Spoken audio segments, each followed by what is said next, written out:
Hermanas y hermanos, buenos días, bien hallados. Conmemoramos un momento que marcó nuestra historia común, la de ustedes y la mía. Se cumplen 10 años del primer encuentro mundial de movimientos populares. Aquel día, en Roma, plantamos una bandera: tierra, techo y trabajo.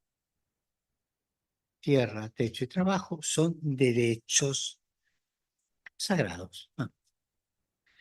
Que nadie les quite esa convicción a ustedes, que nadie les robe esa esperanza, que nadie apague los sueños. La misión de ustedes es trascendente. Si el pueblo pobre no se resigna, el pueblo se organiza, persevera en la construcción comunitaria cotidiana y a la vez lucha contra las estructuras de injusticia social. Más tarde o más temprano, las cosas cambiarán para bien. Como ven, nada de ideología aquí, nada. El pueblo. Ustedes salieron de la pasividad y el pesimismo. No se dejen abatir por el dolor ni por la resignación. No aceptaron ser víctimas dóciles. Se reconocieron como sujeto, como protagonistas de la historia. Este es quizás el aporte más lindo de ustedes. Ustedes no se achican. Ustedes van al frente. Tampoco trazan planes en el aire. Una de las cosas que me gusta es que no escriben documentos ideológicos. No se la pasan de conferencia en conferencia, jarabe de pico, ¿no? Sí que van paso a paso sobre la tierra firme de lo concreto. Trabajan cuerpo a cuerpo, persona a persona. No solo protestan, que está muy bien protestar, sino que realizan innumerables obras, incluso desde la más absoluta precariedad de los medios, a veces sin ninguna ayuda del Estado y otras perseguidos. Los acompaño en su camino, sigo creyendo, como les dije en Bolivia, que la acción comunitaria de los pobres de la tierra depende no solo su propio futuro, sino también el de toda la humanidad. De esta acción depende. Sí, de los pobres dependemos todos, todos, también los ricos. Lo dije al principio del pontificado, me cito a mí mismo. Mientras no se resuelvan radicalmente los problemas de los pobres, renunciando a la autonomía absoluta de los mercados y de la especulación financiera y atacando las causas estructurales de la inequidad, no se resolverán los problemas del mundo y en definitiva ningún problema. La inequidad es raíz de los males sociales. Sé que esto molesta, pero es verdad. Algún hermano me ha dicho: padre, usted habla mucho de los pobres y poco de la clase media. Puede ser cierto. Y por eso le pido perdón. Cuando el Papa habla, habla para todos, porque la Iglesia es para todos. Pero no puede sustraerse de la centralidad de los pobres en el Evangelio. Y esto no es comunismo, es Evangelio puro. No es el Papa, sino Jesús quien los pone al centro en ese lugar. Y es una cuestión de nuestra fe y no se puede negociar. Si vos no aceptás eso, no sos cristiano. Algún hermano también me dijo: no sea tan duro con los ricos. Jesús fue más duro que yo, ¿eh? Y lean lo que dice de los ricos. Ay de ustedes los ricos. Y le da.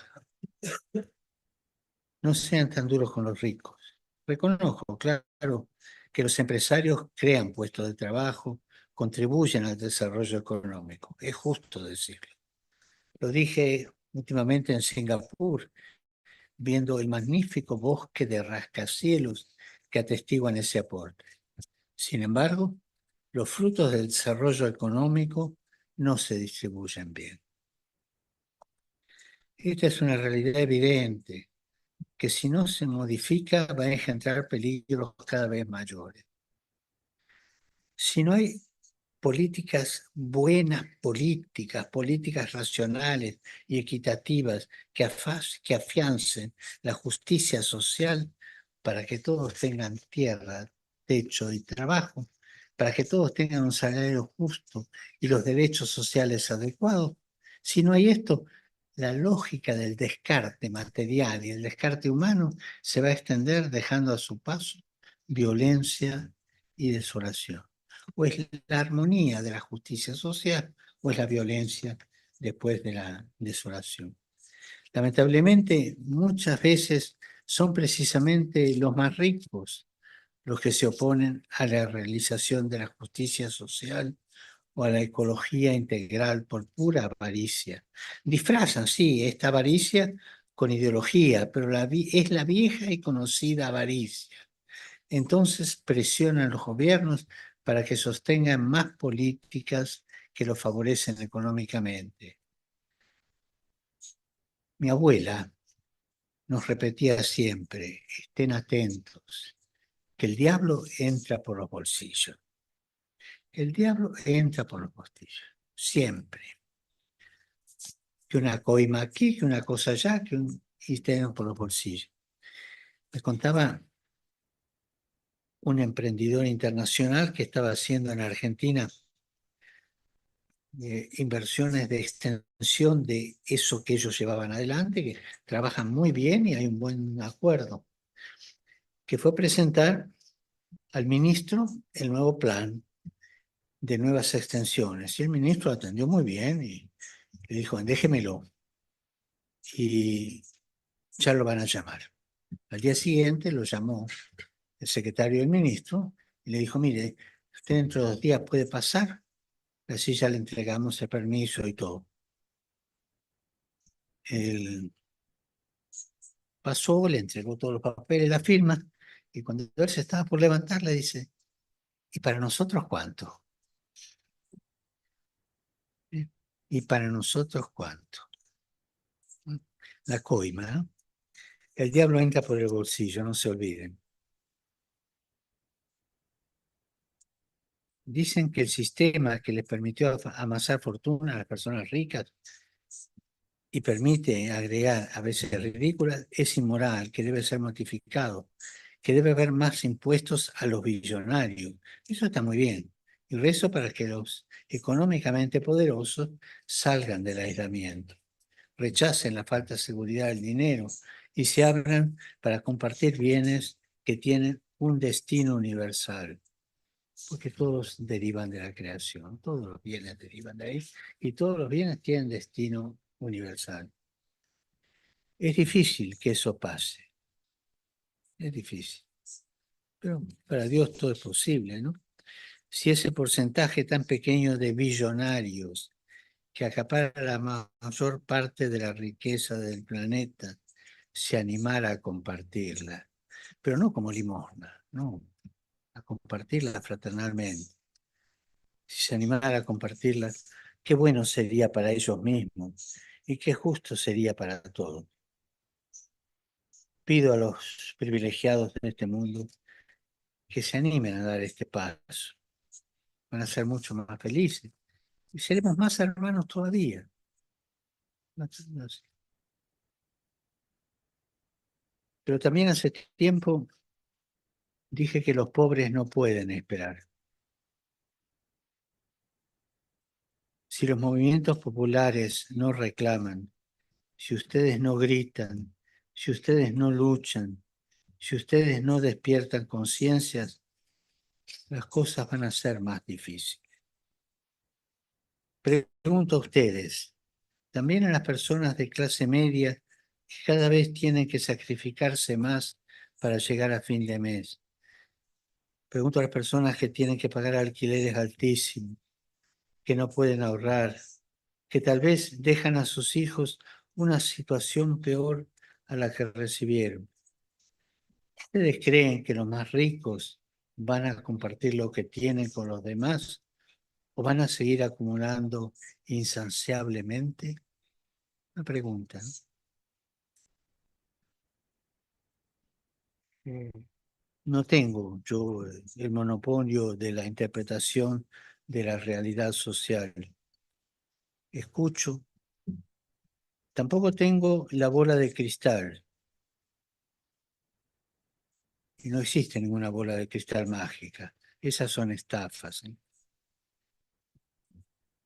Sí veo una cosa que me preocupa, que avanza una forma perversa de ver la realidad. Una forma que exalta la acumulación de riquezas como si fuera una virtud. Les digo, no es una virtud, es un vicio. Las riquezas son para compartir, para crear, para fraternizar. Acumular no es virtuoso. No es virtuoso. Distribuir sí lo es. Jesús no acumulaba, sino que multiplicaba, y sus discípulos distribuían. Recuerden, Jesús nos dijo, no acumulen tesoros en la tierra, donde la polilla y la herrumbre los consumen, y los ladrones perforan las paredes y los roban. Acumulen, en cambio, tesoros en el cielo, donde no hay polilla ni herrumbre que los consuman, ni ladrones que perforen y roben. Allí donde está tu tesoro, ahí también estará tu corazón. Hay como una atracción, yo diría, de noviazgo entre el corazón y las riquezas. Pero no es el noviazgo lindo con la novia, es el noviazgo con la suegra. Cuidado, ¿eh? La competencia ciega por tener más y más dinero no es una fuerza creativa, sino una actitud enfermiza, un camino a la perdición. Es una conducta irresponsable, inmoral, irracional. Destruye la creación y divide a los pueblos. No dejemos de denunciarla. Una anécdota de mi familia. Eh, Unos primos de papá, o sea, primo segundo mío, había uno que era muy rico, no tenían hijos, pero era avaro, avaro, avaro. Y juntaba guita, y juntaba, y juntaba, y juntaba. Hasta el punto que era avaro, que los, los hijos cuidaban a su mamá enferma un día cada uno. Y le tenían que dar un yogur a la mañana y uno a la tarde. Este le daba medio yogur a la mañana para ahorrar el de la tarde. A ese nivel llegaba. Este murió, murió. Yo no pude ir al entierro. Pero llamé a una prima 2, 3 días después y le pregunté, che, ¿cómo estuvo aquello? ¿Qué sé yo? Trágico, me dijo. ¿Qué pasó? No podían cerrar el cajón. ¿Qué? Se quería llevar todo. Y lo tienen que dejar, no hay vuelta que darle. Es el destino. El grito de los excluidos también puede despertar las conciencias adormecidas de tantos dirigentes políticos que son, en definitiva, los que deben hacer cumplir los derechos económicos, sociales y culturales que ya están consagrados por la Constitución, por las leyes, pero no se cumplen. Derechos reconocidos por casi todos los países, derechos reconocidos por las Naciones Unidas, por la doctrina social de todas las religiones, pero que muchas veces no se manifiestan en la realidad socioeconómica de los pueblos. Somos cristianos, recemos para que Dios nos dé la sabiduría y la fortaleza para realizar la verdadera justicia social. La justicia social es una expresión creada por la Iglesia, ¿no? Es inseparable de la compasión. Dios tiene 3 atributos: cercanía, misericordia y compasión. Si nosotros queremos hacer una cosa de tipo social, por ejemplo, tenemos que ir con estos tres atributos. La justicia social es inseparable de la compasión. En Indonesia hablé de esto. ¿Saben qué es la compasión? Seguro que sí. Compasión significa padecer con el otro, compartir sus sentimientos.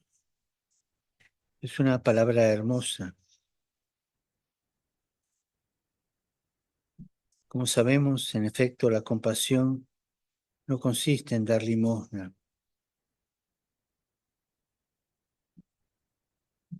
Los hermanos y hermanas necesitados, mirándolos de arriba hacia abajo, viéndolo de las propias seguridades y privilegios. Compasión significa hacernos cercanos unos a los otros. Cuando yo confieso que Dios me dio la gracia de perdonar, ¿no? En 53 años de cura nunca negué una absolución. Cuando yo confieso le pregunto si dan limosna. ¿A quién se lo puedo preguntar? Gente adulta. Me dicen que sí. Y cuando vos das limosna, mirás a los ojos a quien le da la limosna, tocas la mano o le tirás la plata y haces así. No saben contestar. Dan la limosna, pero no tienen esa compasión que es carnal, que es fraterna, que es honda.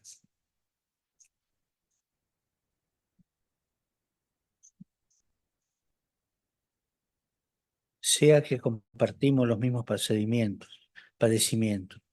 sea que nos conmovemos con el sufrimiento de los otros, la verdadera compasión construye la unidad de los pueblos y la belleza del mundo.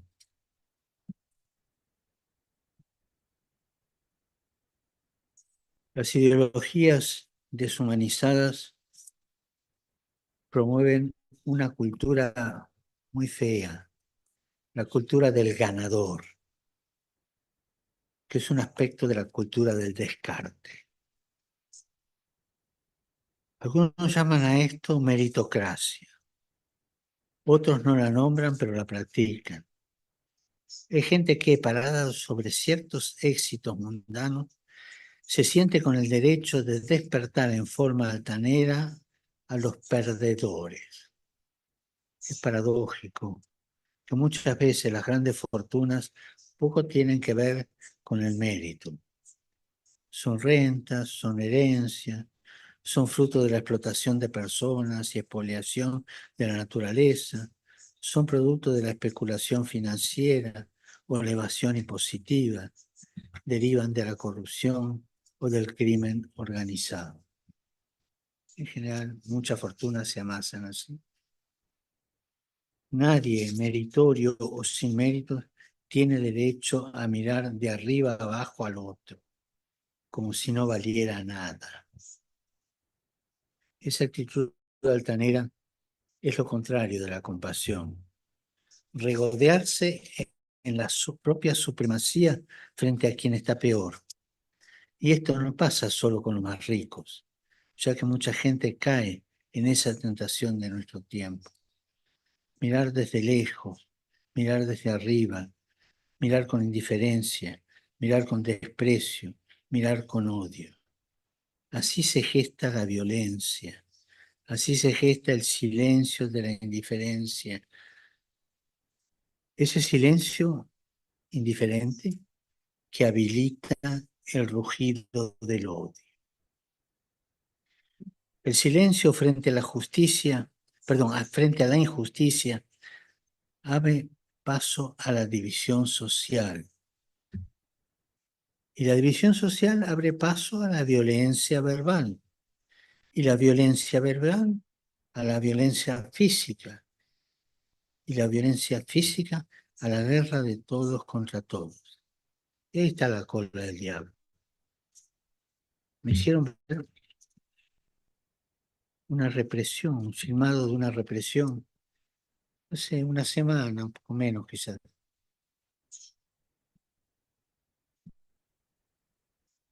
obreros, gente que pedía por sus derechos en la calle. Y la policía la rechazaba con una cosa que es lo más caro que hay. Ese gas pimienta de primera calidad. Que no tenían derecho a reclamar lo suyo. Porque eran revoltosos, comunistas. No, no, no. Y el gobierno se puso firme. En vez de pagar justicia social, pagó el gas pimienta. Le convenía. Ténganlo en cuenta eso, ¿eh? Todos debemos levantar a los demás. Todos debemos hacerlo. La actitud contraria es dejar tirado y a veces, además, burlarse del caído. Después vienen las excusas. ¿Acaso yo soy el guardián de mi hermano? Creo que es la justificación, no, la primera, es la segunda justificación más antigua de la Biblia. ¿Acaso yo soy guardián de mi hermano? No tengo tiempo, que se ocupe otro. Es su culpa, no miró por dónde pisaba, se metió en un camino peligroso, no era suficientemente inteligente, no se esforzó como yo. Esa actitud no es cristiana, pero tampoco es humana. No es la actitud de un hombre de buena voluntad.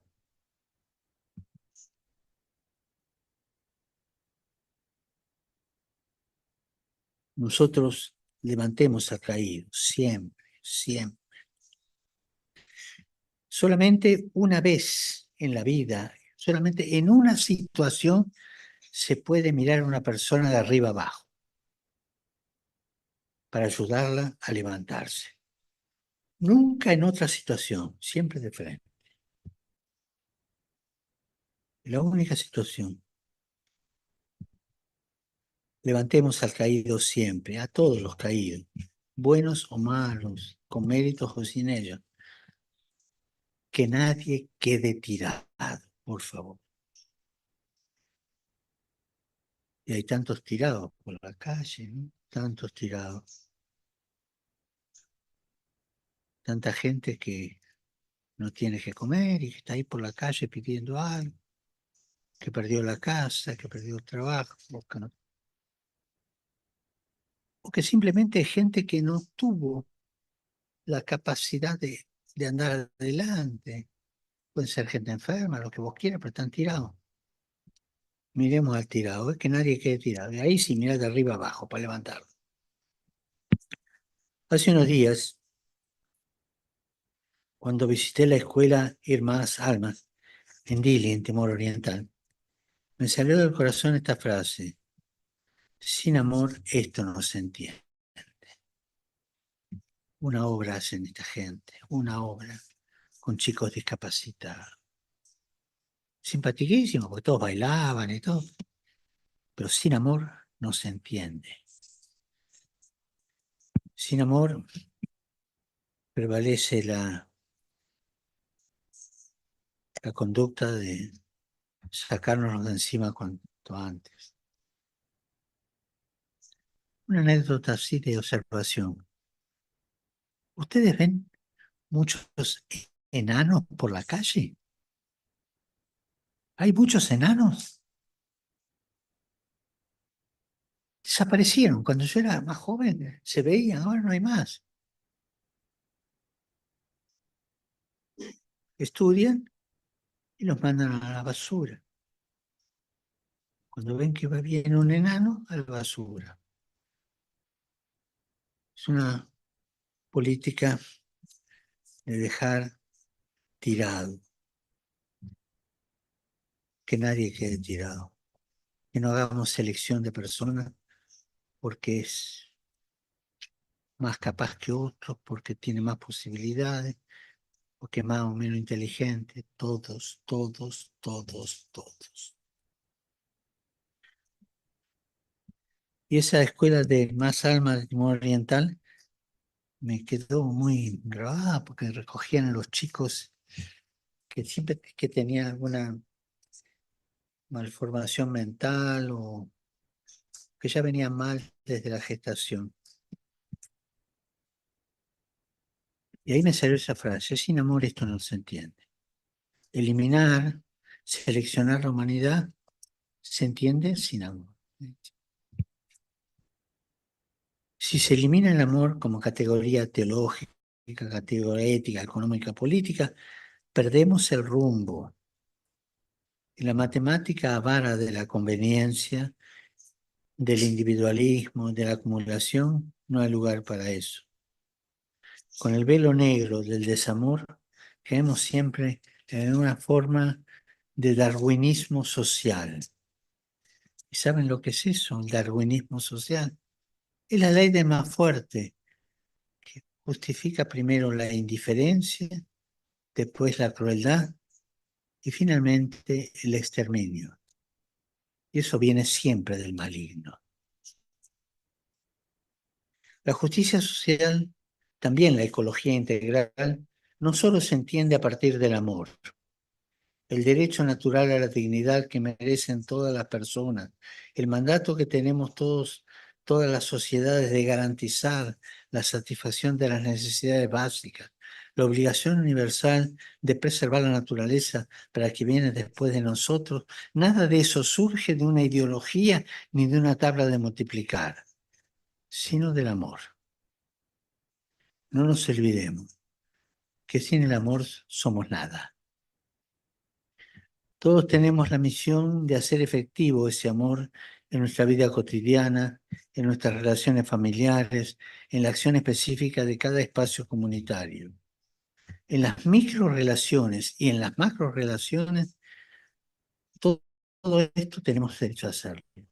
Yo constaté en varias oportunidades cómo a partir de lo pequeño y desde las periferias surge esa gran esperanza del corazón, que nos anima a elevar la mirada hacia lo alto, hacia horizontes más extensos, que nos dan la fuerza para acometer proyectos de gran alcance que abracen a más personas. Que la luz de cada experiencia comunitaria concreta irradie su luz para que la humanidad toda pueda cruzar las oscuras quebradas y retomar el camino concreto. Y retomar el camino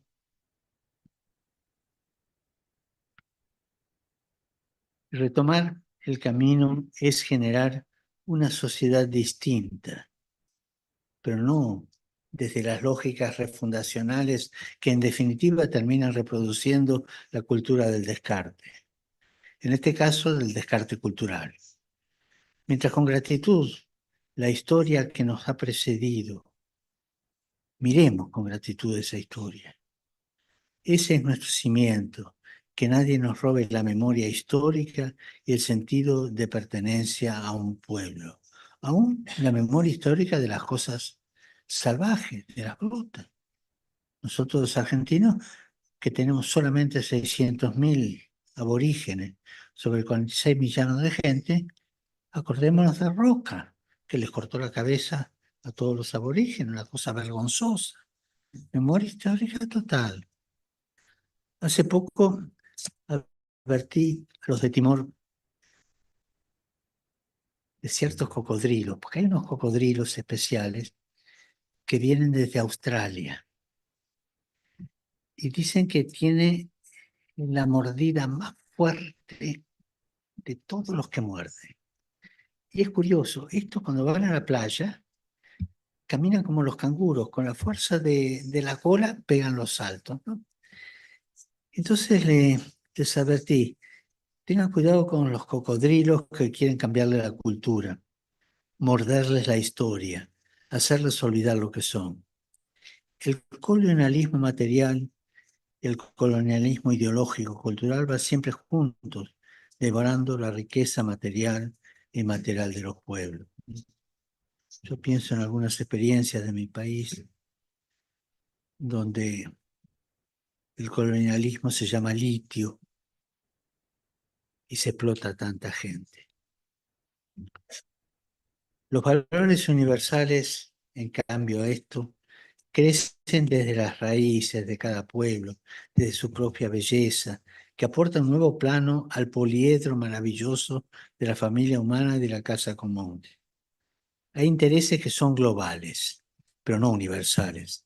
Recordemos esto, globales pero no universales. Es decir, buscan uniformar y someterlo todo. Tengan cuidado con eso, porque los cocodrilos vienen camuflados. Tengan cuidado, pero no tengan miedo. La cobardía lleva a muchos políticos a cambiar sus convicciones por sus conveniencias, ¿no? Cuando te ungen la mano, ¿no?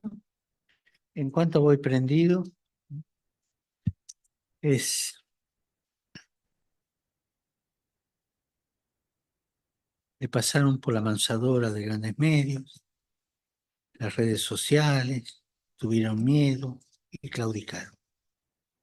Adoptaron entonces posturas serviles frente a los económicamente poderosos, como en aquella escena del libro de Daniel, en que los altos funcionarios, autoridades, gobernadores, asesores, tesoreros, jueces y magistrados se postraron a rendir culto a una estatua de oro para salvarse del horno. Renegar los ideales nobles y generosos para servir al Dios dinero o al poder es una gran apostasía. No solo sucede con los dirigentes políticos, sino con actores sociales, sindicales, artistas, intelectuales, también con los curas. ¿Mm? Dice que la sotana tiene unos bolsillos enormes. Sucede eso. Caer en gracia a los dueños del poder real trae ventajas. Ayuda a trepar, ese verbo no se lo olviden, ¿eh? A trepar en la pirámide burocrática del poder formal. ¿Cómo? A trepar en esa pirámide burocrática del poder formal, pero es una traición.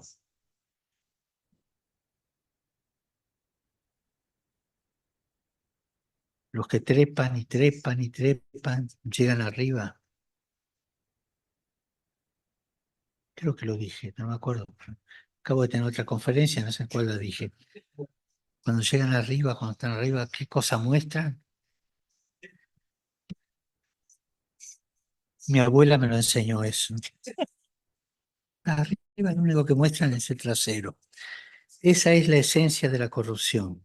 Y esto a veces va de manera abierta, con discursos inhumanos que se convierten en políticas injustas por acción. Otra manera encubierta, con discursos edulcorados que también se convierten en políticas injustas por omisión.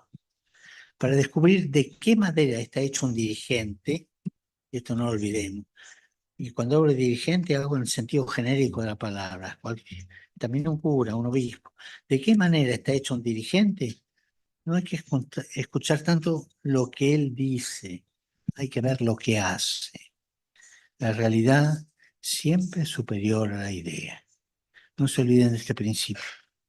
La realidad es superior a la idea. Vos podés dar muy buenas ideas y hablar, pero la realidad tuya, ¿cuál es?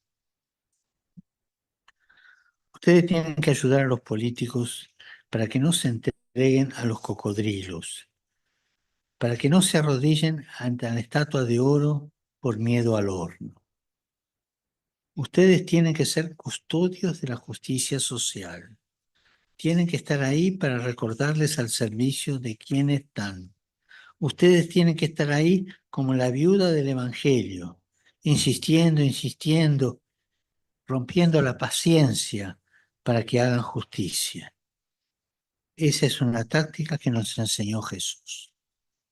Seguramente encontrarán otras tácticas, pero siempre dentro de la no violencia. Por favor, trabajen siempre por la paz. La guerra es un crimen. Y ahora quisiera detenerme, falta poco, quisiera detenerme en dos temas finales que hacen a su tarea común en la Iglesia y los movimientos populares. Son temas que me preocupan mucho. Primero, el narcotráfico, la prostitución infantil, la trata de personas, la violencia brutal en los barrios y todas las formas de criminalidad organizada crecen, están creciendo. Estoy pensando a una mujer valiosa argentina, la Perezuti, que la metieron presa por denunciar todas estas cosas. Están creciendo. Crecen sobre la tierra arada por la miseria y la exclusión, que en definitiva son su condición de posibilidad. Crecen cuando no hay integración sociourbana y se dejan marginados los barrios de los pobres, sin agua, cloacas, luz, calefacción, veredas, parques, centros comunitarios, clubes y parroquias. No tienen nada de eso. Crecen cuando en los territorios rurales no hay una adecuada distribución de la tierra, un ordenamiento territorial equilibrado, un apoyo constante a la agricultura familiar y el respeto a la familia rural que termina sometida a poderes criminales. Pienso a ese caso de Entre Ríos que vos conocés muy bien. Hay que atacar las causas estructurales, pero mientras tanto tenemos que enfrentar esto, las dos cosas al mismo tiempo. Sé que ustedes no son policías. Sé que ustedes no pueden enfrentar directamente a las bandas criminales, como tantos policías buenos lo hacen. Pero les pido, por favor, que las enfrenten de manera indirecta. El trabajo de base que realizan ustedes y tantas personas de la Iglesia es muchas veces la última barrera de contención. Sigan combatiendo la economía criminal con la economía popular. Yo no sé si es lícito hablar de economía popular. Yo creo que sí. Y si es una cosa que nadie entiende, pónganla en marcha para que la entiendan. No aflojen, por favor. Sé que pido algo difícil, pero es muy necesario. Ninguna persona, sobre todo ningún niño, puede ser una mercancía fungible en manos de los traficantes de la muerte. Esos mismos que luego blanquean su dinero ensangrentado y cenan con caballeros respetables en los mejores restaurantes. Y al hablar de niños, hablo de ancianos. O sea, la cultura humana de un pueblo se ve cómo cuidan a sus niños y cómo cuidan a sus viejos. Si a sus viejos los mandan al depósito de geriátrico y los dejan morir solos de pena, ese pueblo no tiene una cultura humana. Si a los niños no se los cuida, no se los recibe, no se los cuida, no se los hace crecer, ese pueblo no tiene futuro. No se olviden esto, la cultura, los niños y los viejos. Cuiden a los chicos y a los viejos.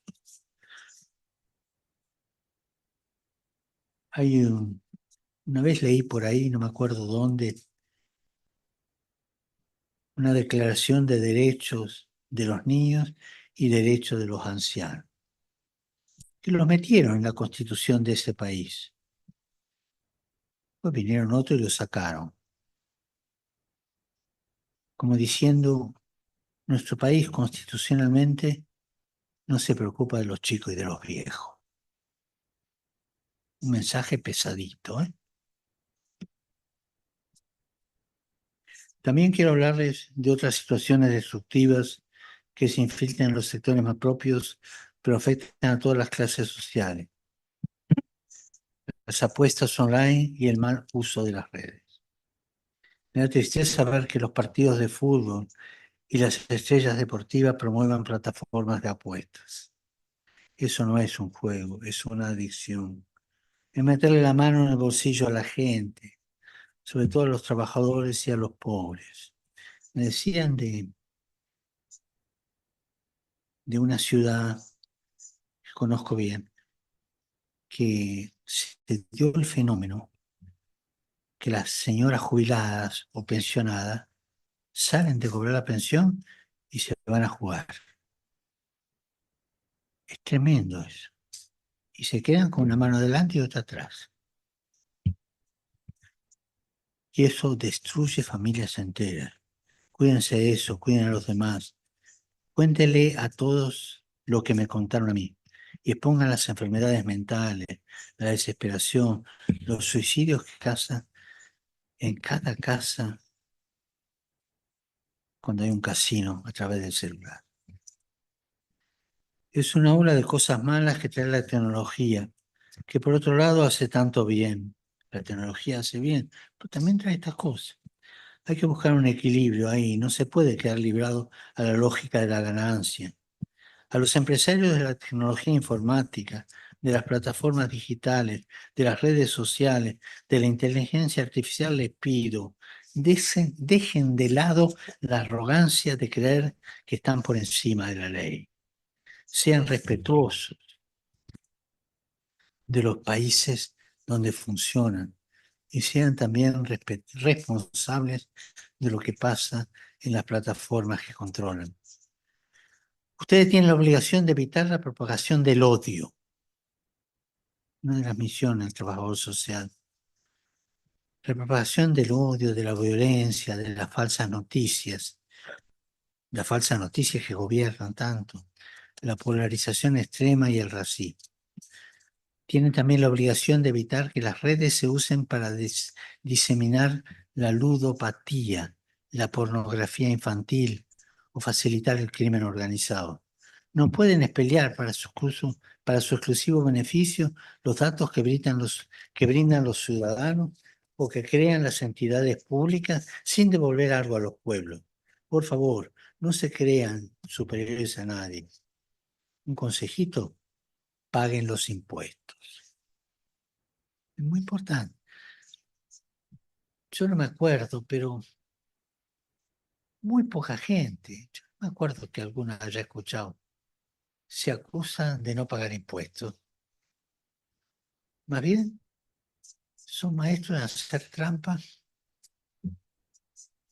¿Cuántas veces vas a un restaurante o a un supermercado y vas a pagar y te dicen, ¿quiere el ticket o no quiere el ticket?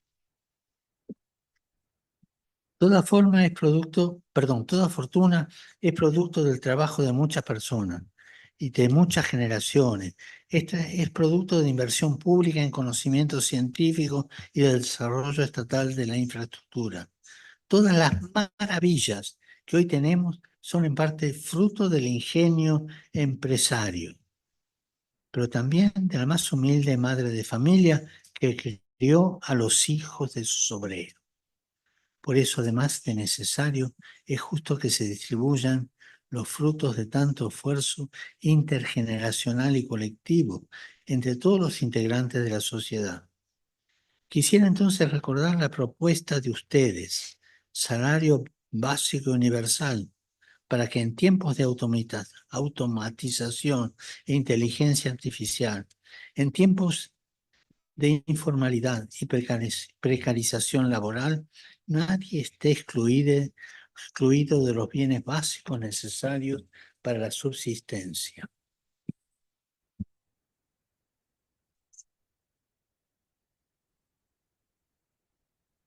Eso es compasión, porque no se explica sin amor, pero además es de estricta justicia. Para finalizar, queridas hermanas, queridos hermanos, todos hemos cambiado en estos años. Algunos están más maduros, otros estamos más viejos. Les confieso algo que pienso mucho últimamente, tal vez sea la edad, ¿no? Cómo quisiera que las nuevas generaciones encontrasen un mundo mucho mejor al que recibimos nosotros. Sin embargo, tal vez podría decirle que nuestra posteridad va a recibir, perdón, lo peor. No es pesimismo. Un mundo ensangrentado por guerras, violencia, heridos por una creciente desigualdad, devastado por la expoliación de la naturaleza, alienado por modos deshumanizados de comunicación, completamente desinformado por formas interesadas de gestión de la información, sin paradigmas políticos, sociales y económicos que marquen el camino, con pocas utopías y enormes amenazas. Si no están de acuerdo, discútanlo y corríjanme. Esto es lo que yo siento. En este contexto me da esperanza, por otro lado, ver que ustedes sostienen la bandera de tierra, techo y trabajo, las 3T. Se los agradezco. También frente a toda esa masa de pesimismo, todavía creo en la levadura, que tiene más fuerza. Si ustedes son levadura, la cosa va a cambiar. También sé que han cambiado la composición del comité del encuentro, que han pasado la posta a otros dirigentes más jóvenes. Eso también me gusta. Por favor, no caigan ustedes en el vicio de la acumulación. No caigan en el error de acaparar espacios y aferrarse a ellos. Siempre impulsen procesos que se renueven permanente, creadores de procesos. El tiempo no traiciona nunca cuando somos conscientes de que el camino no empieza ni termina conmigo. Como decía aquella vieja, no conmigo, tampoco sinmigo. No empieza. Nuestro camino sigue soñando y trabajando juntos para que trabajadores tengan derechos, todas las familias techo, todos los campesinos tierra, todos los niños educación, todos los jóvenes futuros, todos los ancianos una buena jubilación, todas las mujeres igualdad de derechos, todos los pueblos soberanía, todos los indígenas territorio, todos los migrantes acogida, todas las etnias respeto, todos los credos libertad, todas las regiones paz, todos los ecosistemas protección. Es un camino permanente. Habrá avances y retrocesos. Habrá errores y aciertos. Pero no tengan duda, es el camino correcto. Y si algún día están aburridos y quieren confrontarse, confróntense con la sonrisa de un bebé, de un niño, y con la sonrisa pícara de un viejito o una viejita. Esa será la piedra de toque. Les hablo desde el corazón. Rezo por ustedes, rezo junto a ustedes. Le pido a nuestro Padre que los proteja y los bendiga, que los llene de su amor, los guíe en su camino, otorgándoles generosamente esa fuerza que nos sostiene, esa fuerza que es la esperanza. La esperanza no defrauda. Es la virtud más débil, es la más débil, pero no defrauda. Esa esperanza que no defrauda. No nos cansemos de decir ninguna persona sin dignidad. Ninguna persona sin esperanza. Y por favor recen por mí, ¿no? Porque también necesito que soy pecador. Y si alguno de ustedes no puede rezar, lo respeto, pero al menos me manda buena onda, por favor. Muchas gracias.